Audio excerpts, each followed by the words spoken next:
সৌরভ, তুই কি সুদর্শন পুরুষ? হ্যাঁ, না আমি সুদর্শন পুরুষ। না সুদর্শন পুরুষ কি? ওই পোলায় কোন দিক থেকে? হ্যাঁ কোন দিক কইতে থেকে? পারি না মাইয়া চয়েছে এমন। ভাই, চেহারা একটু কালা, ধরলাম চুল উইটা যেতেছে হালকা পাতলা। কিন্তু আমি ধরলাম আমি একটু কালা। কিন্তু আমার সবই ভালো মতো চলে।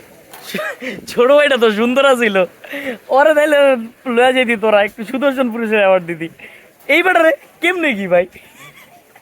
সৌরভ, আয় বাবা একটু ক কেমনে কি বাবা? আমার সব ঠিক মতো চলে। আল্লাহ, একটু বুঝ যাবি না, অ্যাওয়ার্ড ম্যাওয়ার্ড দিস তোরা ভাই। আল্লাহ আকবার।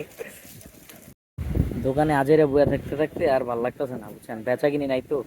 তো চিন্তা করলাম, এই মাথার ভিতরে ওই চিন্তা হয়, একটা ভিডিও বানালাম যে আসলেই সুদর্শন পুরুষের অ্যাওয়ার্ডটা কি আমরা পাইতে পারি কিনা। আপনারা আবার আমার অ্যাওয়ার্ড দেওয়ার কথা কমেন্টে কয়ে দেন না, দেখেন।